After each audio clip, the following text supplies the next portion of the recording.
Praise the Lord. இந்த காலவெளியில் உங்களை சந்திப்பதில் சந்தோஷம். அப்பாவை கொண்டாடுவோம். அவர் இல்லாத நாள் நமக்கு நன்மை எப்படி கொடுக்கும்? ஒரு மனுஷன் அவரை வைத்து வாழும்போது நன்மை உண்டாகும், சேமம் உண்டாகும். கர்த்தரை வைத்து இந்த நாளை ஆரம்பிப்போம்.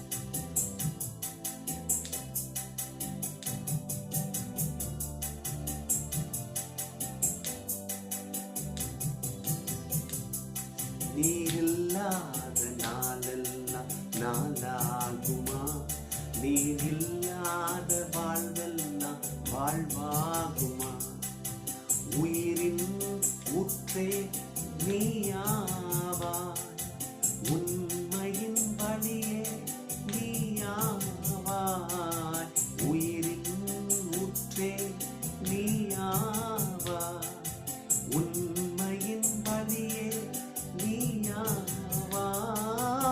உறவின் பிறப்பே நீயாவாய், உள்ளத்தின் மகிழ்வே நீயாவாய்.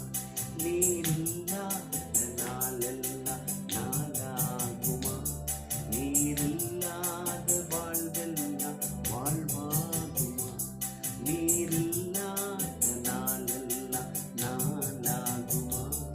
நீர் இல்லாத வாழ்வெல்லாம் வாழ்வாகுமா?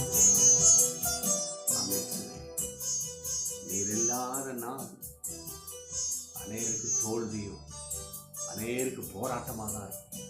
ஆனால் ஒரு மனுஷி உங்களை வைத்து வாழ முடியுது, உங்களை வைத்து ஆரம்பிக்கும் பொழுது அந்த பிரச்சனையை பதறாக்க முடியும், அந்த மலையை தூசியாக்க முடியும், முன்னேறி செல்ல முடியும்.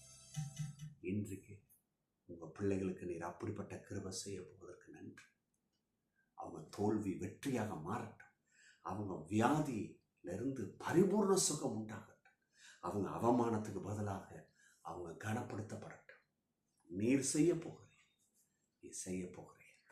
இயேசுவின் நாமத்தினாலே ஆமென், ஆமென். தேவ பிள்ளைகளே, இன்றைக்கும் வேதத்திலிருந்து இந்த வார்த்தை எடுத்து தியானிப்போம். 2 தீமோத்தேயு 2ஆம் அதிகாரம் 7ஆம் வசனம். 2 தீமோத்தேயு 2:7. பவுல் அப்போஸ்தலன் தீமோத்தேயுக்கு சில விஷயங்களை சொல்லிக் கொடுக்குறார். ரொம்ப முக்கியமான காரியம். இந்த வசனத்தில் அந்த பின்பகுதியை தான் எடுத்திருக்கிறேன் இல்லையா? என்ன சொல்றாரு? கர்த்தர் எல்லா காரியங்களிலும் உனக்கு புத்தியை தந்தருளுவார். பவுல் பல விஷயங்களை எதிர்நோக்கிறார். அவருடைய சுவிசேஷ ஊழியத்தில், சபை கட்டுமான பணியில், ஆத்தும அறுவடையில், பல விஷயங்கள்ல என்ன உண்டாகுதுன்னா அவருக்கு அறிவு, புத்தி உண்டாகுது இல்லையா? உதாரணத்துக்கு பாருங்க, இந்த பவுலும் சீலாவும் சிறைப்பிடிக்கப்படுறாங்க, தூக்கி சிறைச்சாலையில் போட்டாச்சு. இப்போ எப்படி அறிவு உண்டாகுது? சூழ்நிலையில தான் கற்றுக்கிறாரு. சூழ்நிலை என்ன செய்யணும், அதில் எப்படி கர்த்தரை மேன்மை பாராட்டுறது, சூழ்நிலை ஏன் ஃபோக்கஸ் பண்ணக்கூடாது, அது உள்ளத்தில் போய் பெரிய பயத்தையும் கலக்கத்தையும் உண்டு பண்ணும். அப்போ என்ன செய்யணும்? இதை கற்றுக்கொள்ளுகிறார். யாருக்கிட்ட இருந்து? கர்த்தர்கிட்ட இருந்து. அப்போ பவுலும் சீலாவும் என்ன செஞ்சாங்க? கொஞ்சம் கூட அன்னைக்கு இருந்த அந்த சூழ்நிலை உள்ள இருதயத்தில் அது கல்டிவேட் ஆக விடலை. அதை யோசிக்கலை. அதை யோசித்தாதானே ஆபத்து. இவங்க என்ன பண்ணுறாங்க? அதெல்லாம் விட்டுட்டு அந்த சிறைச்சாலையில் பாடி துதிக்கிறாங்க. என்ன நடக்குது? விடுதலை உண்டாகுது, வாழ்வு உண்டாகுது. அன்னைக்கு பாருங்க, அந்த இரவு நேரத்தில் அந்த ஜெயிலர் குடும்பம்னா ரசிக்கப்படுது, ஞானஸ்தானம் எடுக்கிறாங்க. இதெல்லாம் எப்படி தெரியும்? பவுலுக்கு இதை பற்றி தெரியாது. ஆனால் இது காடோட பிளான், திட்டம்.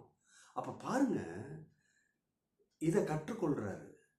இந்த உலகத்தை என் மனசில் நுழைய விடாமல் கர்த்தரை நான் எண்ணி துதிப்பேன்னு சொன்னால் அது கர்த்தருடைய சித்தத்தோடு கூட நான் ட்ராவல் பண்ண முடியும், செய்ய முடியும், செய்து முடிக்க முடியும். இதை தான் இப்போ தீமோத்தேயுக்கு சொல்கிறாரு. அப்பா, நீ எல்லா காரியத்திலும் கர்த்தர் உனக்கு புத்தியை தருவார். நீ புலம்பாத. சில நேரம் கஷ்டம் மாதிரி இருக்கலாம், தோல்வியே வரலாம், உன் பிஸ்னஸ் அப்படியே டல் ஆகலாம். புலம்பாத. அதுக்குள்ளே கர்த்தர் என்ன சொல்கிறாருன்னு கேளு. புத்தி, அதில் புத்தி உண்டாகுது. எல்லாம் கவனிங்க. இன்னைக்கு அநேகர் நினைக்கிறது உண்டு, சாபம், பாவம், சில கட்டுகள், இதுதான் மனுஷனை சின்னாமணமாக்கிறதுன்னு. ஆனால் இதுக்கெல்லாம் மேலே ஒரு விஷயம் இருக்குது. அது என்ன விஷயம்னு சொன்னால், அறிவில்லாமல் சங்காரம் ஆறாங்க. அதுதான் பெரிய விஷயம். நான் யார், நான் கடவுளுடைய பிள்ளை, என்ன செய்யணும், என்ன பேசணும், எதை பற்றி சிந்திக்கணும் இல்லையா, என் ஜீவியம் எப்படி இருக்கணும், நான் யாரை பிரியப்படுத்தணும், என் உடை எப்படி இருக்கணும், என் பேச்சு எப்படி இருக்கணும். அதை கவனிங்க, கிறிஸ்தவ ஜீவியம் எளிதே கிடையாது, அது கடினம். அப்படிதான் வாழணும். அதில் தான் நீங்கள் கர்த்தரை பார்க்க முடியும், அதில் தான் அவருடைய சமாதானத்தை பெற முடியும், அதில் தான் தேவ கிருபை எடுக்க முடியும். Understanding through the Lord. இயேசுவானவர் மூலம் சில விஷயத்தை புரிஞ்சுக்கொள்ளப்போம். முதல் காரியம், பி ஸ்ட்ராங் இன் கிரேஸ். கிருபையில் தயவு செய்து ரொம்ப ஸ்ட்ராங்காக கடவுளுடைய கிருபையை பற்றி அறிவு. கண்டதை யோசிச்சுக்கிட்டு இருக்காதீங்க. இது இப்படி இப்படி செஞ்சாதான் முடியும், அப்படி செஞ்சாதான் முடியும், இதை இப்படி செய்யணும், இந்த அவர்கிட்ட அறிவு கேட்கணும், ஏன்னா இதில் அவர் தேர்ச்சி பட்டவர், இதை அவர் ஃபேஸ் பண்ணியிருக்கிறாரு, தாண்டி வந்திருக்கிறாரு. ஹலோ, நீ கடவுளுடைய பிள்ளை, நீ கடவுளுடைய கிருபையடு. ரெண்டாவது, endure hardship like a good soldier. பல விதமான சோதனை வரலாம், ஆனால் நல்ல போர் சேவகனா நில்லு. நீ இல்லையா, பயந்து ஓடுற போர் சேவனா இல்லை, நல்ல போர் சேவன் நில்லு. உன் கூட கர்த்தர் இருக்கிறாரு இல்லையா, உனக்கு ஜெயத்தை கொடுப்பாரு. நல்ல போர் சேவனா. ஆமென். மூன்றாவது, compete according to the rules like a athlete. 5ஆம் வசனத்தில், அந்த 2ஆம் அதிகாரம் 5ஆம் வசனத்தில் பார்த்தீங்கன்னா, ஒரு விளையாட்டு வீரன் அவன் பாருங்க சில விஷயங்களை கையாளணும். அங்கே ரூல்ஸ் கொடுத்துருக்கு, அதை ஃபாலோ பண்ணணும், அதை செய்யணும். அப்போ தான் அவன் வின் பண்ணானே டிக்ளேர் பண்ணுவாங்க.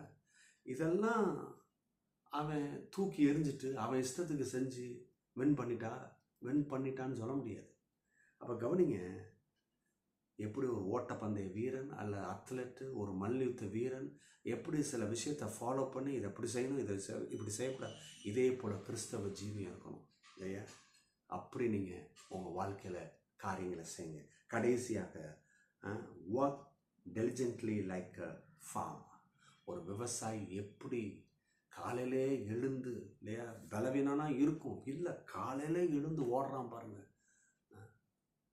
அவன் விவசாய பூமிக்கு ஓடுறான், போய் என்ன செய்கிறான், தண்ணீரை பாய்ச்சுறான், என்னென்ன செய்யணும், அதை எப்படி பண்படுத்தணும், என்னென்ன விஷயங்களுக்கு அது எப்படிப்பட்ட உணவை கொடுக்கணும், அதை எப்படி சரியாக அதை எப்படி கவனம் செலுத்தணும். அப்போ பாருங்கள், இது போல ஒரு விவசாயியை போல உன் ஜீவியத்தில், உன் விசுவாச ஜீவியத்தில், உன் குடும்பத்தில், உன் வேலை ஸ்தலத்தில் சரியாக வேலை செய். ஒரு விவசாயியை போல இது என்னுடைய வேலை, இதை நான் உண்மையாக செய்வேன், கண்ணு கருத்துமாக செய்வேன், ஜாக்கிரதையாக செய்வேன். அப்படி செய், நீ ஆசீர்வதிக்கப்படுவ. God bless you.